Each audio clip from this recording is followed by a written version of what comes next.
Mary helpers and everybody on the internet. It seems that my last video about Ash Wednesday got a lot of attention and that people besides Mary helpers were interested in it. So in this one, I'm going to talk to everybody, so don't feel like I don't love you too. Today I'm going to answer the question of why Catholics give up meat on Fridays during Lent. It's a good question because for some of us, like me, eating fish is one of those more awful experiences of life. People tell me it's because I haven't had good fish. I still have not yet been made a believer, but I'll take their word for it. But the practice of not eating meat on Fridays is actually an ancient tradition in the church. And it goes back to this idea that when having celebrations and having feast days and having parties, one of the main entrees was usually some kind of massive amount of meat, the fatted calf. If you remember the story of the prodigal son in the Gospel of Luke chapter 15, what does the father kill for the feast when the son returns to celebrate? The fatted calf. And then the older brother's like, hey, I never got a barbecue all these years. And the father was like, yo, I love you too, chill out. So this idea that big celebrations throughout history usually have involved some kind of meat gives us this idea that on days of fasting and abstinence here is referring to not eating meat, that we want to give up something good, something that celebrates sacrifice, to honor Jesus' sacrifice, and also to train ourselves in discipline. And so eating meat, eating a hamburger, having pepperoni pizza, going to a barbecue, these are all great things. And so we give this up on Friday, a sacrifice in honor of the sacrifice of Jesus on the cross. And in the Eastern Church, they continue to keep one of the stricter older traditions, which is consuming no animal products during the Great Fast of Lent, which means no meat, no dairy, no eggs, nothing made from the bones of animals, so no meat broths and things like that. And that's for the entirety of Lent, not just Fridays. So if you feel like it's hard to eat a fillet of fish on Friday, which I do, just think about the idea that it could be all of Lent, but it's not. It's this rule of not eating meat during Lent applies if you're 14 years or older, if you're in the health that allows you to do that. Some people, for medical reasons, may not be able to keep this, so the church understands that.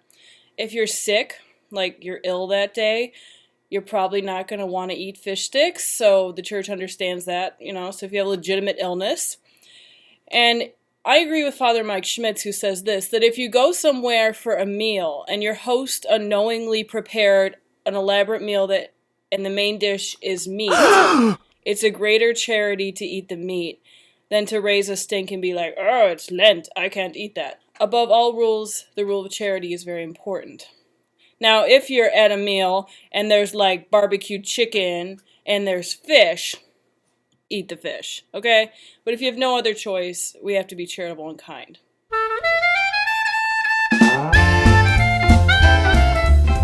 Why did the church say chicken, cow, pork, but you can eat fish? It's still a creature. Because in Latin, the word carnis, that is used in the documents of the church, it refers specifically to the flesh or the meat of animals and birds. That doesn't include fish, animals. But in English, when we say meat, meat means meat. Okay, it means any kind of animal. So during Lent, technically, and if you're looking for some more culinary options, here's some suggestions for you.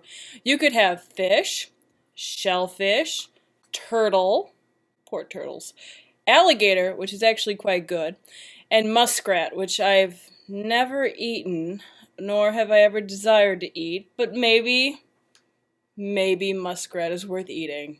It could be culinary adventure. You could eat a different non-meat creature every Friday of Lent, and that might be a great way to deal with your dislike of fish. I would eat alligator every Friday. What if you like fish? And you're like, Sister B, eating fish on Friday is not a problem for me. I don't know what you people are complaining about, but I'm kind of excited when I get my nice piece of fish. Well, guess what, honey? It doesn't mean that you're off the hook when it comes to making sacrifice.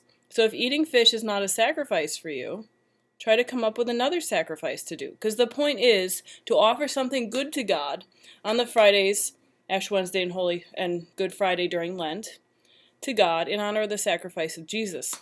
Also, because when we sin, and sin is an act of rebellion against God, following the church's teaching about fasting and abstinence is an act of obedience.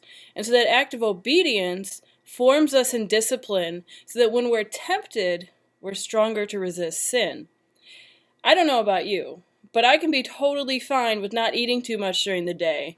But as soon as Ash Wednesday rolls around and I'm only supposed to, have like a small meal, suddenly I'm hungry all day long and completely ravenous, and the hanger pains come on, and you would think that I hadn't eaten for a month. And you know why that happens? Because of rebellion.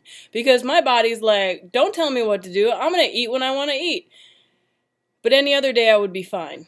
So the discipline of obeying what the church teaches helps strengthen us in virtue, and it's a good thing. So if eating fish isn't a penance for you, okay, still eat the fish, but come up with some other sacrifice that you do during that day. And for you, it might be something as simple as spend some extra time with somebody that kind of annoys you. Spend more time in prayer. It could be anything. Because what God looks at is the heart. And the letter of the law says, abstain from eating meat. The spirit of the law is form yourself in discipline, offer a sacrifice to Christ in thanksgiving for his sufferings for us. And so this whole thing of eating meat or not eating meat on Friday actually has great spiritual meaning and significance. So I hope this video has been helpful and it's given a little bit more information about why we Catholics do what we do. Bye!